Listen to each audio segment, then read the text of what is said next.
Antes que nada, quiero compartir con ustedes una gran alegría, darles las gracias porque todo es gracias a ustedes. La página llegó a 1 millón de vistas, 1 millón de vistas, en todos los videos, claro. Algunos son de 50,000, 20,000, qué sé yo, 2, 3,000. Pero en los 174 videos hemos llegado a más de 1 millón de vistas. Para lo que eran mis pretensiones, por así decirlo, esto es demasiado. Nunca me imaginé. No era mi propósito. Por eso les estoy agradecido infinitamente. Porque comparto con ustedes mis conocimientos, mis estudios, mis libros que tanto amo. Y nos falta mucho. Porque apenas estamos viendo cómo va a nacer, a formarse el cristianismo, desde luego exorcizando demonios. Ahorita vamos a hablar de eso. Quitándonos de toda la fantasía, de todo el engaño que manejan las religiones dirigidas por ignorantes, por gente interesada. Gracias, de verdad. Gracias. Son temas muy difíciles. Nuestra página enfrenta retos muy difíciles, diferentes a otros, porque no nos colgamos de nadie, de ninguna figura famosa, de ningún sabio conocido. No interactuamos con nadie. Sí me han invitado, pero cuando intercambiamos opiniones, hay un choque. Hay un choque. Y no puedo seguirle la corriente a ningún doctor en X materia, porque él ya escribió un libro y no se puede salir de lo que puso. No puede modificar ya nada, no puede dar un paso más. Y eso lo podemos constatar nosotros cuando vemos debates entre ellos. Pero hoy vamos a hablar, los invito a viajar en hombros de gigantes. En hombros de gigantes. No en caballos de Troya. ¿Por qué? Ustedes saben a qué me refiero. Está muy bien cabalgar un rato, en fantasear un rato. Está bien. Si nos despierta una inquietud por aprender más, por irnos a lo serio, para irnos a dónde surgieron todas esas opiniones. Porque hoy los nuevos profetas, los nuevos ángeles mensajeros, ahora son voceros de los humitas. Son sus nuevos dioses, los humitas, los pleiadianos. Y dicen que se comunican con ellos. Y estoy hablando de quien escribió acerca de los caballos de Troya. Y estoy hablando de un JL y de un Parceriza, que aquel inventa un aparatillo cualquiera y dice que se comunica con Enlil, dios de dioses de los sumerios. Por favor. Vuelvo a repetir, está bien verlos, está bien escucharlos. Y cuando llega el momento de que los escuchamos y decimos todo eso, yo ya lo sé. Y miente, está fantaseando. Eso quiere decir que nosotros ya brincamos de un gigante a otro. Porque debemos viajar en hombros de gigantes. Gigantes, no un gigante. Porque eso sería idolatría. Idolatrar a alguien, admirarlo de tal forma que ya no podemos, lo defendemos. En lugar de escuchar a otra persona, a otro gigante, en sus opiniones, no. Ya nos casamos con este, ya nos quedamos con las ideas que escuchamos aquí.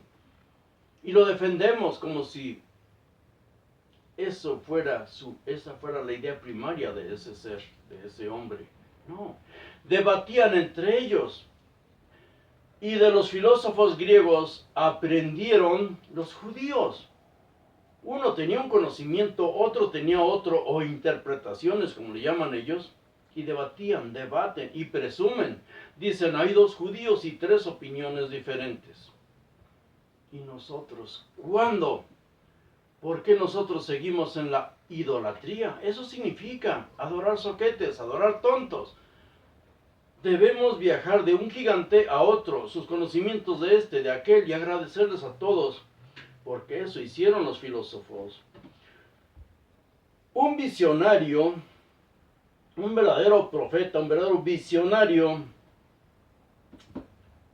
no predica, vive la experiencia que tuvo, vive aquello que captó. ¿De qué forma?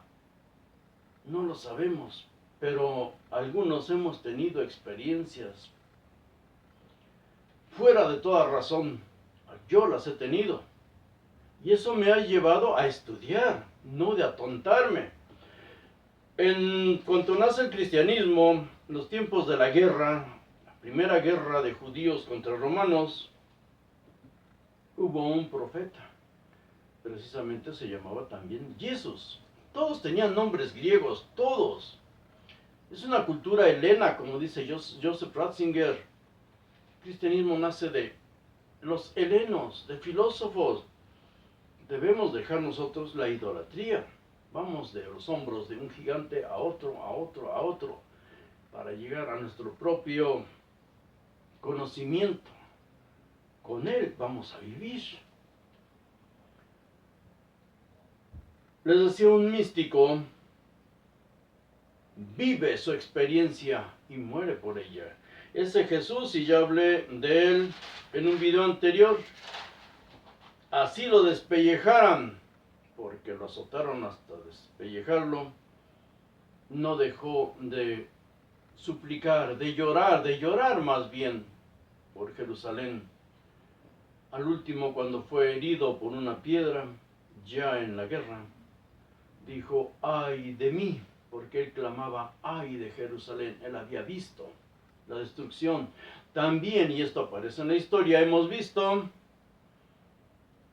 verdaderos hechos portentosos que ocurrieron en el cielo, arriba del templo. Lo vieron ellos y 2 historiadores lo citan. También lo escribe Joseph Ratzinger. Por eso les digo, debemos viajar en hombros de gigantes. Eso es lo que hacían ellos, eso es lo que hacían los griegos, y de los griegos aprendieron los judíos. Hace poco tratamos un tema, eso de me río de la sabiduría de los sabios.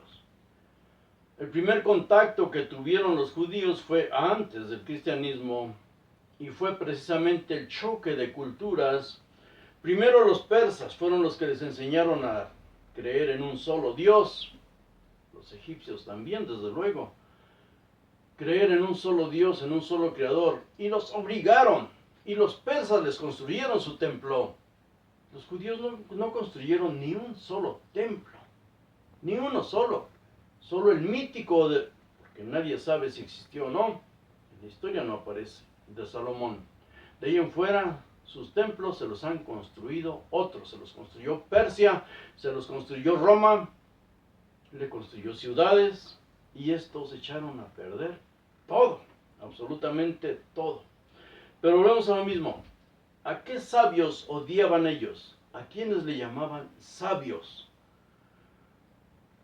No lo quieren poner los predicadores a todo aquel que tiene cierto estudio, cierto conocimiento científico.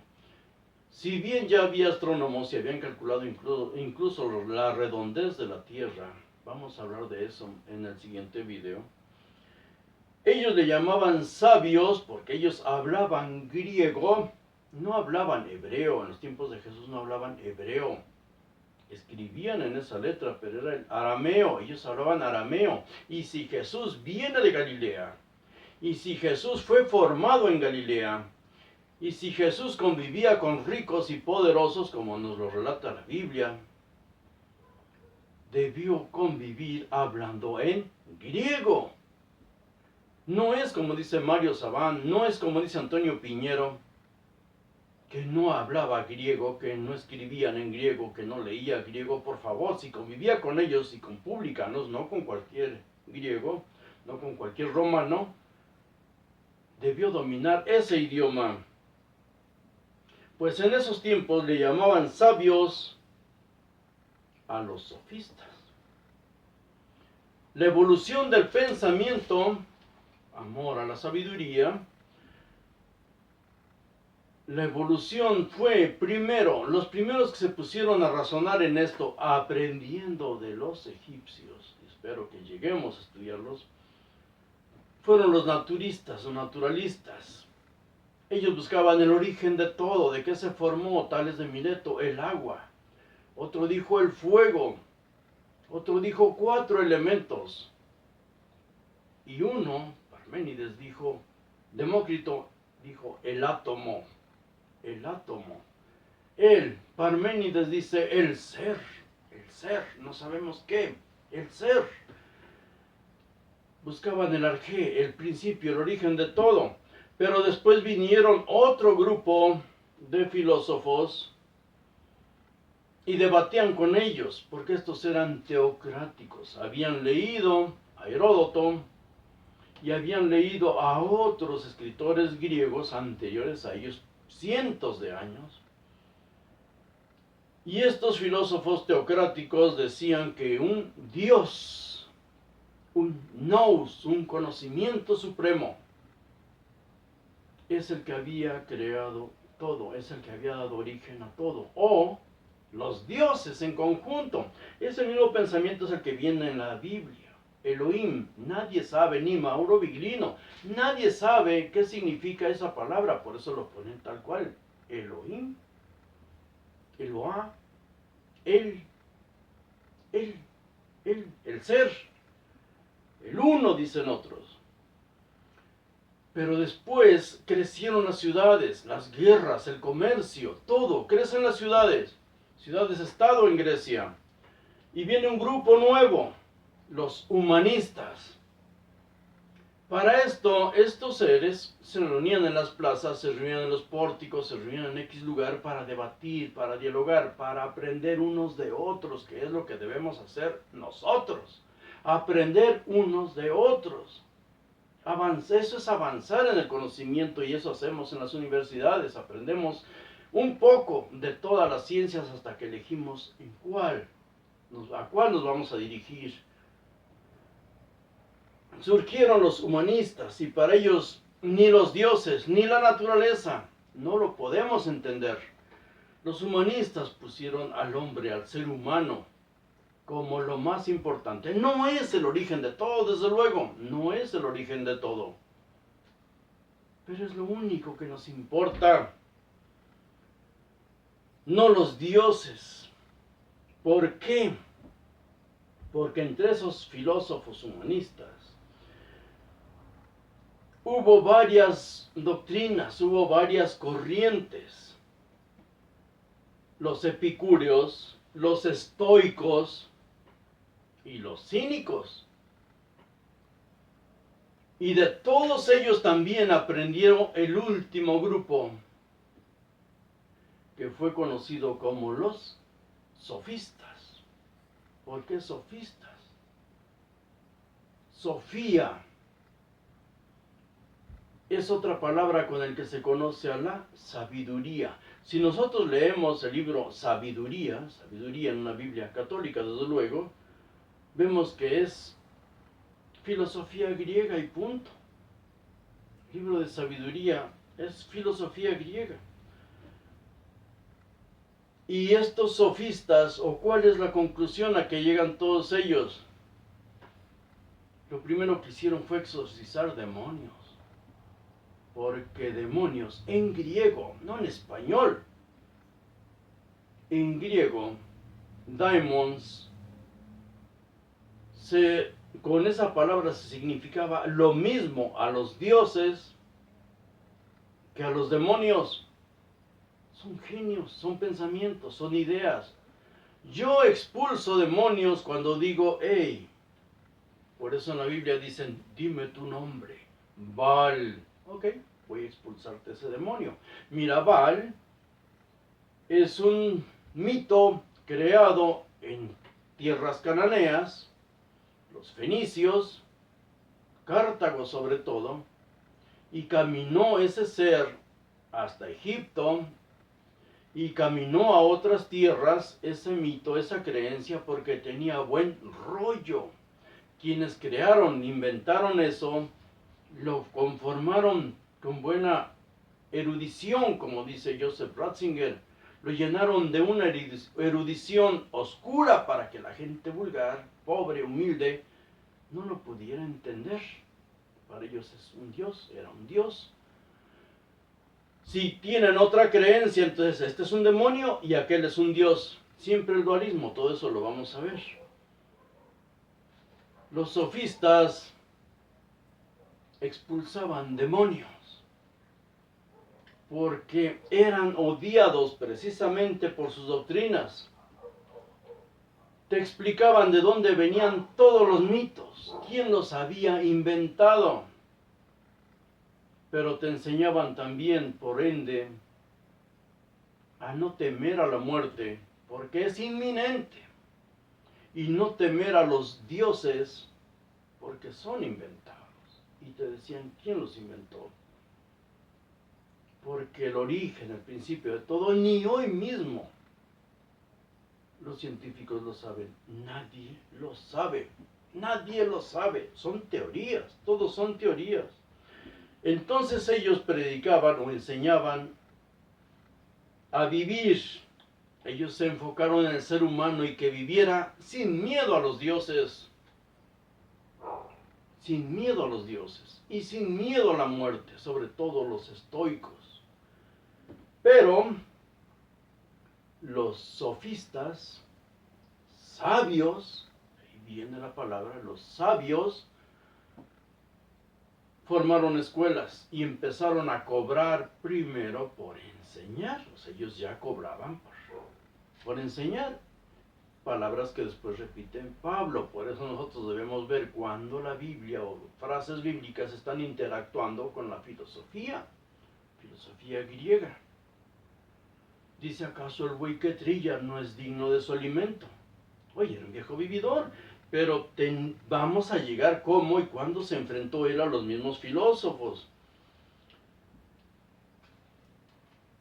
Esos sofistas, esa corriente de conocimiento, desde luego llegó a tierras judías. ¿Llegó por dónde? Donde estaban las ciudades de la Decápolis. Ciudades eminentemente griegas, las conquista Roma, les da forma, las une por medio de carreteras, construcciones, puentes. ¿Llega con quién? Primero al norte, a Galilea, la tierra de Jesús. Y ellos empiezan a enseñar, a educar a los niños. La Biblia menciona a Judas el Galileo. La historia menciona también a Judas el Galileo. Su escuela, enseñar a niños, fanatizarlos con un nacionalismo, lo mismo que hizo Hitler. Nacionalismo, fanatizarlos, un nacionalismo. Y la religión, un celota. Religión y armas al mismo tiempo, estás conformando un guerrero. Vamos a entrar al estudio de todo esto porque si no, no vamos a entender nada. Y voy ahora sí a darme más celeridad en estas charlas porque quisiera llegar al conocimiento griego, una verdadera sabiduría de cómo el hombre, un animal, llega a convertirse en un superhombre, pero adquiriendo conocimiento. ¿Cómo fueron adquiriéndolo? Vamos a ver eso.